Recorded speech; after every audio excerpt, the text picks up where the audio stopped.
के रोते बैठने के पक्ष का नहीं है। भारत आपदा कितनी ही बड़ी क्यों न हो, उसको अवसर में बदलने के लिए कृत संकल्प है और हम सब मिलकर के आपदा को अवसर में बदलेंगे। कोरोना के संकट ने भारत को आत्मनिर्भर भारत, सेल्फ रिलायंट होने का सबक भी दिया है। आत्मनिर्भर भारत यानी भारत इंपोर्ट पर अपनी निर्भरता कम करेगा। आत्मनिर्भर भारत यानी भारत इंपोर्ट पर खर्च होने वाली लाखों करोड़ों रुपयों की विदेशी मुद्रा बचाएगा और देश के गरीबों के कल्याण के लिए काम में लाएगा। आत्मनिर्भर भारत यानी भारत को इंपोर्ट न करना पड़े, इसके लिए वो अपने ही देश में साधन और संसाधन विकसित करने की दिशा में लगातार प्रयास करेगा, आगे बढ़ेगा। आत्मनिर्भर भारत यानी जिसे आज हम इंपोर्ट करते हैं, कल को, और ये बात मैं बहुत जिम्मेवारी के साथ आप सबके पर भरोसा होने के लिए कह रहा हूं, ये आप पर मेरा जो भरोसा है उसके लिए मैं कह रहा हूं कि आज हम जो इंपोर्ट करते हैं, कल को उसी के सबसे बड़े एक्सपोर्टर बनेंगे। साथियों, इस लक्ष्य को प्राप्त करने के लिए यह बहुत आवश्यक है कि हम एक एक सेक्टर को पकड़कर, एक एक प्रोडक्ट को पकड़कर, एक एक सर्विस का ध्यान करते हुए होलिस्टिक तरीके से काम करें। एक एक क्षेत्र को चुन करके उस क्षेत्र में भारत को आत्मनिर्भर बनाएं। आज का ये इवेंट इसी सोच को साकार करने की दिशा में एक महत्वपूर्ण इनिशिएटिव है, एक मजबूत कदम है। आज एनर्जी सेक्टर में भारत को आत्मनिर्भर बनाने के लिए, सेल्फ रिलायंट बनाने के लिए एक बहुत बड़ा कदम उठाया जा रहा है। ये कार्यक्रम सिर्फ कोल माइनिंग से जुड़े एक सेक्टर से जुड़े रिफॉर्म्स को जमीन पर उतारने का ही है, ऐसा नहीं है, बल्कि ये 130 करोड़ एस्पिरेशंस को रियलाइज करने का कमिटमेंट है। ये हमारे युवा साथियों के लिए रोजगार के लाखों अवसर तैयार करने की शुरुआत है। साथियों, सेल्फ रिलायंस के संकल्प को सिद्ध करने के लिए जब पिछले महीने आत्मनिर्भर भारत अभियान की घोषणा हुई थी, तो कई लोगों को लगता था कि एक प्रकार से एक सामान्य सरकारी प्रक्रिया है, लेकिन महीने भर के भीतर ही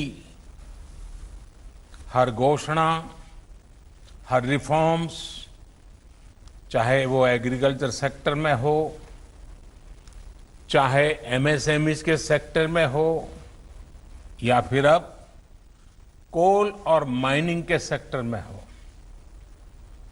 हर क्षेत्र में एक साथ अनेक प्रकार के कदम उठाए जा रहे हैं, निर्णय किए जा रहे हैं और निर्णयों को तेजी से जमीन पर उतारने के लिए हर कोई कोशिश कर रहा है। ये दिखाता है कि भारत इस क्राइसिस को अपॉर्चुनिटी में बदलने के लिए कितना गंभीर है, कितना कमिटेड है।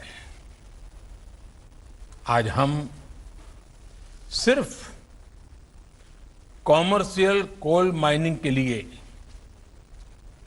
ऑक्शन ही लॉन्च नहीं कर रहे हैं, बल्कि कोल सेक्टर को दशकों के लॉकडाउन से भी बाहर निकाल रहे हैं। कोल सेक्टर के लॉकडाउन का क्या प्रभाव रहा है, ये मुझसे भी ज्यादा आप सब लोग बेहतर तरीके से जानते हैं। सोचिए, जो देश कोल रिजर्व के हिसाब से दुनिया का चौथा सबसे बड़ा देश हो, जो दुनिया का दूसरा सबसे बड़ा प्रोड्यूसर हो, वो देश कोल का एक्सपोर्ट नहीं कर रहा है, बल्कि हमारा देश दुनिया का दूसरा सबसे बड़ा कोल इंपोर्टर है, कोल आयात करता है। बड़ा सवाल ये है कि जब हम दुनिया के लार्जेस्ट प्रोड्यूसर हैं, एक प्रकार से लार्जेस्ट प्रोड्यूसर के जो मेन ग्रुप है, हम उसमें से एक हैं। अगर ये सच्चाई है तो हम लार्जेस्ट एक्सपोर्टर क्यों नहीं हो सकते? और ये हम सबको अपने आप को पूछना है। और यही सवाल मेरे आप सभी को और करोड़ों भारतीयों के मन में भी हमेशा उठता रहा है। साथियों, हमारे यहां दशकों से यही स्थिति चल रही थी। देश के कोल सेक्टर को कैप्टिव और नॉन कैप्टिव के जाल में उलझाकर रखा गया था। इसको कंपटीशन से बाहर रखा गया था। ट्रांसपेरेंसी की एक बहुत बड़ी समस्या बार बार सामने आई है। ईमानदारी से ऑक्शन को छोड़िए, कोयला खदानों के अलॉटमेंट में बड़े बड़े घोटालों की चर्चा हर किसी ने सुनी है, हर समय हुई है, हर कोने में हुई है। इस वजह से देश के कोल सेक्टर में इन्वेस्टमेंट भी कम होता था और उसकी एफिशिएंसी भी हमेशा सवालों के घेरे में रहती थी। कोयला निकलता किसी राज्य में था, जाता सैकड़ों किलोमीटर दूर किसी अन्य राज्य के पावर प्लांट के लिए होता था, जबकि वे राज्य के पावर प्लांट्स कोयले का इंतजार करे रह जाते थे। यानी काफी कुछ मिसमैनेज था, अस्त व्यस्त था। साथियों, साल 2014 के बाद स्थिति को बदलने के लिए एक के बाद एक कई कदम उठाए गए।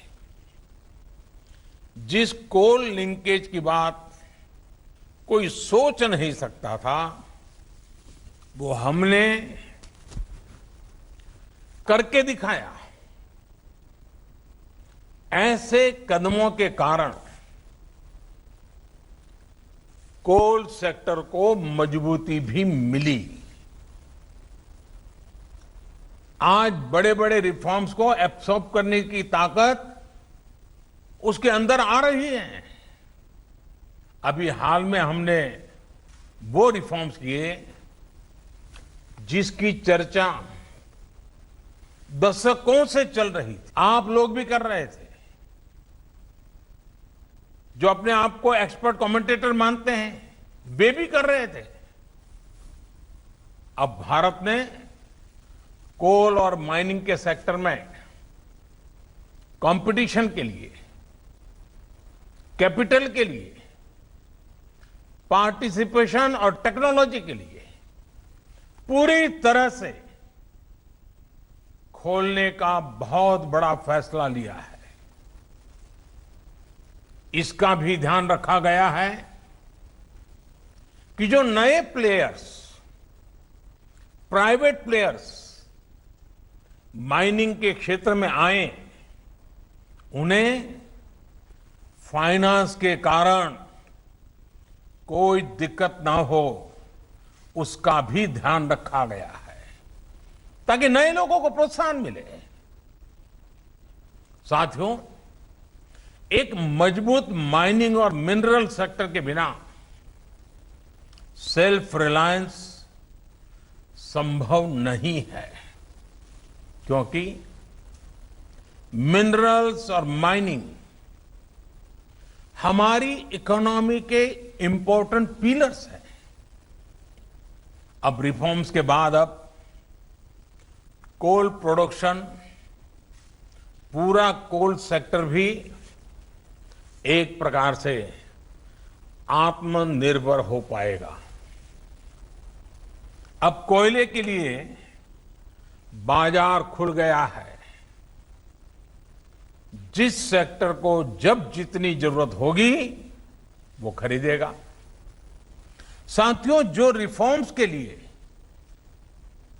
और जो रिफॉर्म्स हमने किए गए हैं, उसका लाभ सिर्फ कोल सेक्टर को ही नहीं, दूसरे अन्य सेक्टरों पर भी पड़ेगा।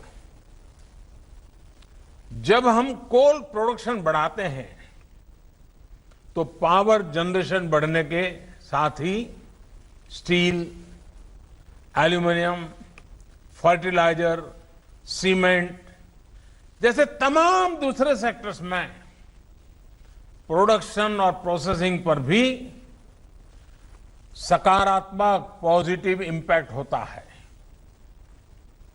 सौभाग्य से हमारे यहां कोल, आयरन, बॉक्साइट ऐसे कई मिनरल्स के रिजर्व्स एक दूसरे के बहुत नजदीक होते हैं, बहुत आसपास ही होते हैं। एक प्रकार से परमात्मा ने ही जैसे क्लस्टर बना करके रखा हुआ है हमारे लिए। ऐसे में हाल में ही मिनरल्स को लेकर जो रिफॉर्म्स किए गए थे, वो कोल माइनिंग रिफॉर्म्स के साथ जुड़ जाने से ये बाकी सेक्टर भी बहुत मजबूत हो गए हैं।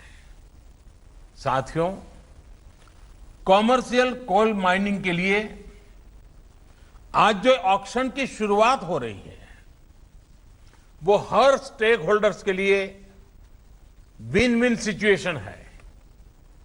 इंडस्ट्रीज को, आपको, अपने बिजनेस, अपने इन्वेस्टमेंट के लिए हम नए रिसोर्सेज मिलेंगे, नया मार्केट मिलेगा। इसके साथ ही राज्य सरकारों को बेहतर रेवेन्यू मिलेगा। देश की एक बड़ी आबादी को रोजगार मिलेगा। एक प्रकार से गरीबों की सेवा का काम कोयले से भी हो सकता है, इसका विश्वास पैदा होगा। यानी हर सेक्टर पर एक पॉजिटिव असर देखने को मिलेगा और मैं जो फील कर रहा हूं, इसके कारण हमारे देश के गरीब इलाकों के और गरीब लोगों के सबसे ज्यादा आशीर्वाद हम सबको मिलने वाले हैं। साथियों, कोल रिफॉर्म्स करते समय इस बात का भी ध्यान रखा गया है कि एनवायरनमेंट की रक्षा का भारत का कमिटमेंट कहीं से भी कमजोर न पड़े। कोल से गैस बनाने के लिए अब बेहतर और आधुनिक टेक्नोलॉजी का हम प्रयोग करना चाहेंगे और टेक्नोलॉजी आ पाएगी। कोल गैसिफिकेशन जैसे कदमों से एनवायरनमेंट की भी रक्षा होगी। कोयले से बनने वाली गैस का उपयोग ट्रांसपोर्ट और कुकिंग के लिए हो पाएगा। यूरिया और स्टील मैन्युफैक्चरिंग से जुड़े उद्योगों को प्रमोट करेगा। हमने लक्ष्य रखा है कि साल 2030 तक, 2030 तक, यानी कि इस दशक में करीब 100 मिलियन टन कोल को गैसिफाई किया जाए। मुझे बताया गया है कि इसके लिए 4 प्रोजेक्ट्स की पहचान हो चुकी है और इन पर करीब करीब 20,000 करोड़ रुपए इन्वेस्ट किए जाएंगे। साथियों, कोल सेक्टर से जुड़े ये रिफॉर्म्स ईस्टर्न और सेंट्रल इंडिया को, विशेषकर हमारी ट्राइबल बेल्ट को डेवलपमेंट का पिलर बनाने का भी एक बहुत बड़ा जरिया है। हमारे यहां जहां कोयला है, जहां मिनरल्स है, देश का वो हिस्सा प्रोग्रेस और प्रॉस्पेरिटी के मामले में उस स्तर पर नहीं पहुंच पाया है। देश का ये वो हिस्सा रहा है जहां बड़ी संख्या में एस्पिरेशनल डिस्ट्रिक्ट भी हैं। वो जिले जहां के लोग विकास के लिए एस्पायर कर रहे हैं, लालायित है, कर गुजरने का इरादा रखते हैं, सामर्थ्य है, शक्ति है, समझ है, सब कुछ है, लेकिन यही जिले विकास की दौड़ में बहुत पीछे रह गए हैं। आप कल्पना कर सकते हैं, देश में 16 एस्पिरेशनल डिस्ट्रिक्ट्स ऐसे हैं जहां कोयले के बड़े बड़े भंडार है, लेकिन इनका लाभ वहां के लोगों को उतना नहीं हुआ जितना होना चाहिए था। वहां के गरीबों का जितना भला होना चाहिए था वो नहीं हुआ। यहां से बड़ी संख्या में हमारे साथी दूर दूर अपने बूढ़े मां बाप को छोड़ करके, अपने खेत खलिहान को छोड़ करके, अपने यार दोस्तों को छोड़ करके बड़े शहरों में रोजगार के लिए, एम्प्लॉयमेंट के लिए माइग्रेशन करते हैं। ऐसी अनेक समस्याओं को कम करने और पूर्वी भारत और मध्य भारत की एक बड़ी आबादी को उसके घर के पास ही बेहतर रोजगार के अवसर देने में कॉमर्शियल माइनिंग तरफ हम जो कदम उठा रहे हैं वे एक इच्छित परिणाम लाएंगे। और जब मैं इच्छित परिणाम की बात करता हूं, मुझे इन क्षेत्रों का विकास करना है, हमें वहां के गरीबों का भला करना है, हमें पहले उस इलाके को आत्मनिर्भर बनाना है, बना के हर परिवार को आत्मनिर्भर बनाना है, हर गरीब की जिंदगी में बदलाव लाना है। आज जिन कोल ब्लॉक्स का ऑक्शन हो रहा है, इनसे ही इस क्षेत्र में लाखों जॉब पैदा होने का अनुमान है। इतना ही नहीं, कोयला निकालने से लेकर ट्रांसपोर्टेशन तक को बेहतर बनाने के लिए जो आधुनिक इंफ्रास्ट्रक्चर तैयार किया जाएगा, उससे भी रोजगार के अवसर बनेंगे, वहां रहने वालों को अधिक सुविधाएं मिलेगी। अभी हाल ही में सरकार ने इस तरह के इंफ्रास्ट्रक्चर पर 50,000 करोड़ रुपए खर्च करने का निर्णय किया है। साथियों, कोल सेक्टर में हो रहे रिफॉर्म, इस सेक्टर में हो रहा निवेश लोगों के जीवन को, विशेषकर हमारे गरीब और आदिवासी भाई बहनों के जीवन को आसान बनाने में बहुत बड़ी भूमिका निभाएगा। कोल प्रोडक्शन में, अनकोल प्रोडक्शन से राज्यों को एक्स्ट्रा रेवेन्यू मिलेगा, उसका इस्तेमाल वहां की जन कल्याण योजनाओं में होगा, उस राज्य के विकास में होगा। इसके साथ ही राज्यों को डिस्ट्रिक्ट मिनरल फंड, उससे भी बहुत मदद मिलने वाली है और ये मदद जारी रहेगी। इस फंड का बड़ा हिस्सा कोल माइनिंग के आसपास के इलाकों में जरूरी सुविधाओं के विकास में लगाया जा रहा है। वहां के लोगों की जिंदगी, ईज ऑफ लिविंग, उनको जीने के लिए जूझना न पड़े, उन्हें सरकारों के साथ जद्दोजहद न करना पड़े, वो आत्मसम्मान से जिए, वो आत्मनिर्भर होकर के जिए। यानी जहां संपदा है, वहां रहने वालों में संपन्नता भी हो। इस लक्ष्य को लेकर हम आगे बढ़ रहे हैं।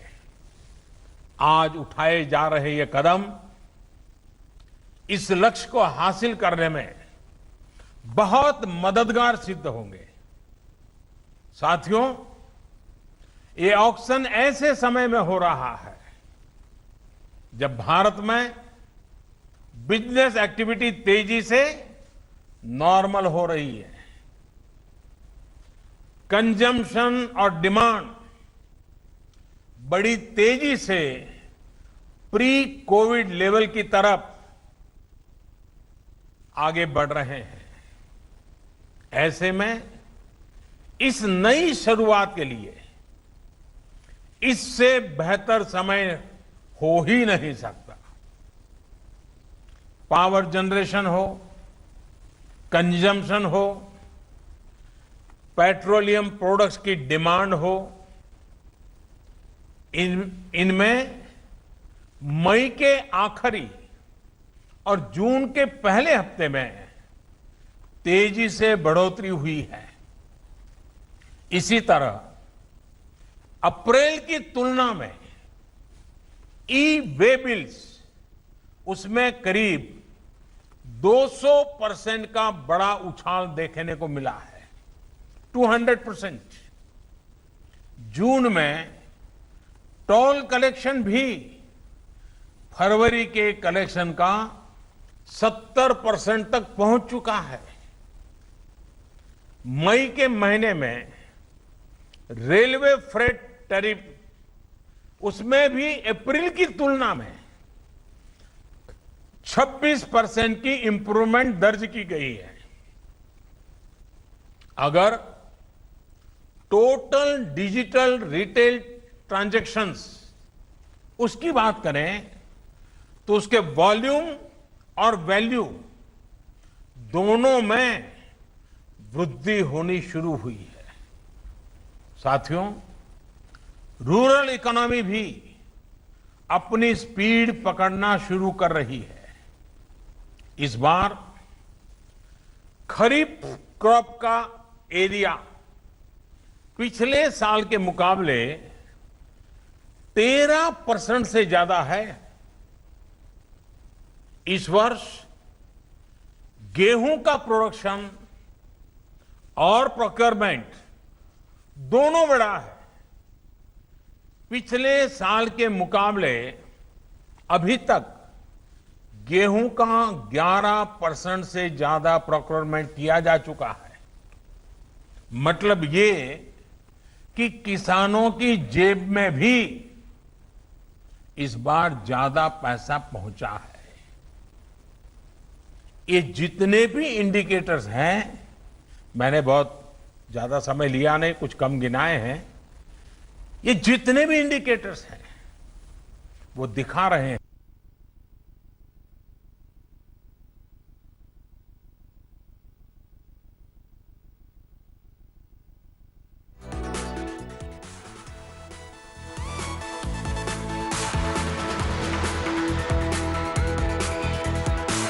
बाहर निकला है। इससे कि हम भारतवासी करोड़ों प्रोड्यूसर भी हैं। अगर करोड़ों कंज्यूमर है तो ये न भूलें कि हम भारतवासी करोड़ों प्रोड्यूसर भी हैं। भारत की सक्सेस, भारत की ग्रोथ निश्चित है। हम आत्मनिर्भर बन सकते हैं। आप याद करिए, सिर्फ कुछ सप्ताह पहले तक हम N95 मास्क, कोरोना की testing kit, personal protective equipment PPE, ventilator, अपनी जरूरत का ज्यादातर हिस्सा हम बाहर से मंगाते थे। अब भारत अपनी डिमांड को मेक इन इंडिया से पूरी कर रहा है। इतना ही नहीं, बहुत जल्द हम महत्वपूर्ण मेडिकल प्रोडक्ट्स के एक्सपोर्टर भी बनेंगे। आप अपना विश्वास, अपना हौसला बुलंद रखिए। हम सब मिलकर के ये सपने साकार कर सकते हैं। हम आत्मनिर्भर बन सकते हैं। और ये हम सबका संकल्प है। 130 करोड़ देशवासियों का संकल्प है। हमें आत्मनिर्भर भारत बनाना है और हम आत्मनिर्भर भारत बना सकते हैं। सेल्फ रिलायंट इंडिया की जो जर्नी 130 करोड़ भारतीयों ने शुरू की है, आप भी उसके भागीदार हैं। आप नेतृत्व करने के लिए आगे आइए। जीवन में ऐसे मौके बहुत कम आते हैं जब कुछ कर करके इतिहास को मोड़ देने की मौका आ जाता है।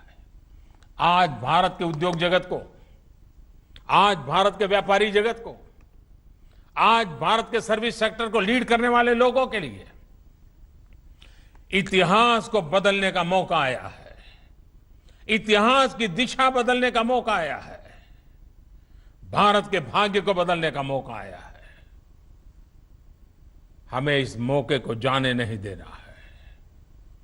हमें इस अवसर को छोड़ना नहीं है। आइए भारत को आगे बढ़ाएं, भारत को आत्मनिर्भर बनाएं। साथियों, आज मुझे आपके बीच आने का मौका मिला। मामला तो कोयले का है, हीरे के सपने देख करके चलना है। एक बार फिर आप सभी को इस अहम शुरुआत के लिए, कोल सेक्टर के इस अहम पड़ाव के लिए मेरी तरफ से बहुत बहुत शुभकामनाएं हैं। मैं विशेष रूप से मंत्रिपरिषद के मेरे साथी प्रहलाद जोशी जी को और उनकी टीम को बहुत बधाई देना चाहता हूं, क्यों उन्होंने इस लॉकडाउन पीरियड का इतना उपयोग किया, पूरे डिपार्टमेंट के हर बारीकियों का अध्ययन किया, देश के लिए नया क्या कर सकते हैं, नए तरीके से क्या कर सकते हैं, उन्होंने एक बहुत बड़ी लीडरशिप दी है। मैं प्रहलाद जी को, उनके सचिव और उनकी टीम को आज बहुत बधाई देना चाहता हूं।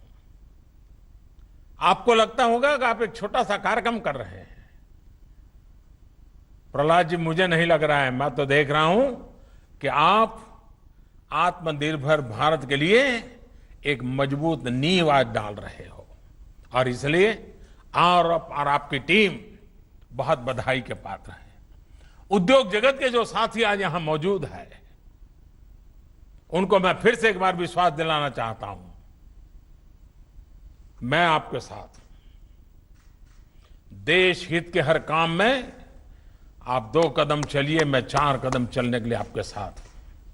आइए हम मिलकर के इस अवसर को जाने न दें। फिर एक बार आप सबको बहुत बहुत शुभकामनाएं, बहुत बहुत धन्यवाद। Hello everyone, this is Rahul Kamal here. Hope you enjoyed this video.